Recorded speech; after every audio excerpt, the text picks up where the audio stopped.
1900s की शुरुआत में जब पूरी दुनिया जंग और हिंसा की आग में जल रही थी, भारत के एक सीधे साथी आदमी ने चुपचाप एक असाधारण हथियार उठाया। सच, उनका नाम मोहनथियास करमचंद गांधी था। उन्होंने साम्राज्यों को हथियारों से नहीं बल्कि एथिक्स, नॉन वायलेंस और सत्याग्रह से जीता। लेकिन चलो खुद से पूछते हैं, क्या गांधी जी सिर्फ हिस्ट्री बुक्स के एक फिगर हैं, या क्या उनके एथिक्स आज भी एक आईएएस, एक कलेक्टर या एक यंग ऑफिसर को गाइड कर सकते हैं? चलो मैं गांधी जी के 5 कोर एथिकल वैल्यूज को बताता हूं। हर एक सिविल सर्वेंट के लिए एक गाइडिंग लाइट है। पहला, ट्रूथ सत्यमेव जयते। सच सिर्फ बोलने के बारे में नहीं है, ये डिसीजंस, एडमिनिस्ट्रेशन और कंडक्ट में, इसे जीने के बारे में है। यूपीएससी एथिक्स में इसका मतलब इंटेग्रिटी, ऑनेस्टी और जरूरत पड़ने पर विसल ब्लो करने की हिम्मत है। दूसरा, नॉन वायलेंस, अहिंसा पैसिव एनशीन है। ये एक्टिव करेज है।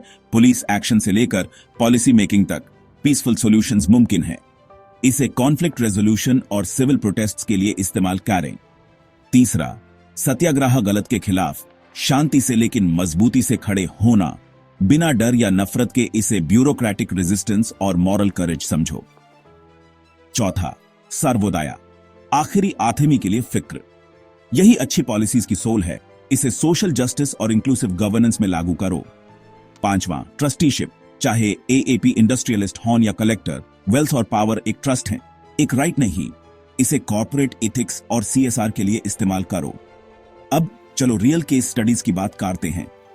केस 1, आरटीआई से करप्शन को एक्सपोज करना। एक यंग ऑफिसर ने अपने ही डिपार्टमेंट में फेक बिलिंग स्कैम्स का खुलासा किया। सीनियर ऑफिशियल्स ने उसे चुप रहने के लिए प्रेशर डाला, लेकिन गांधी जी के ट्रूथ स्टैंड्स अलोन से इंस्पायर होकर उसने जस्टिस के लिए आरटीआई और लोकायुक्ता का इस्तेमाल किया। ये करेज, इंटेग्रिटी और मॉरल ड्यूटी इन एक्शन है।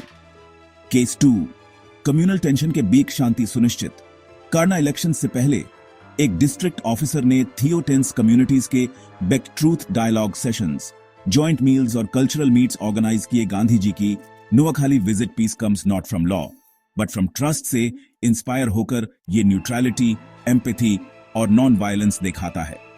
केस 3, सिंप्लिसिटी के साथ लीड करना। एक महिला कलेक्टर ने सरकारी बंगलों की बीजाय हॉस्टल में रहना चुना, जिससे स्कॉलरशिप्स के लिए पैसे बचे। सिंप्लिसिटी सर्विस की नींव है। ये लीडरशिप बाय एग्जाम्पल है। लेकिन गांधी जी के आइडियाज आज क्यों मायने रखते हैं? हम चैट जीपीटी और आर्टिफिशियल इंटेलिजेंस के जमाने में जी रहे हैं। असली सवाल यह नहीं है कि हम कितनी तेजी से चलते हैं, बल्कि हम कहां जा रहे हैं। हमारे पास पॉलिसीज और टेक्नोलॉजी है, लेकिन एथिक्स के बिना हमारे डिसीजंस डिस्ट्रक्टिव हो सकते हैं। गांधी जी हमें सिखाते हैं, the means must be as pure as the ends. Democracy सिर्फ वोट्स के बारे में नहीं है, ये एक मॉरल सोल के बारे में है। और एक ऑफिसर की ऑनेस्टी लाखों जिंदगियां भी ठेल सकती है। तो जैसा कि मैं खत्म कर रहा हूं, मैं पूछता हूं, भारत और दुनिया को फिर से मॉरल डायरेक्शन की जरूरत है। आईएएस बनना बहुत अच्छा है, लेकिन एक एथिकल आईएएस होना हाईएस्ट सर्विस है। गांधी जी ने कहा था, my life is my message. क्या एएपी भी अपनी लाइफ को एथिक्स का मैसेज बनाएंगे?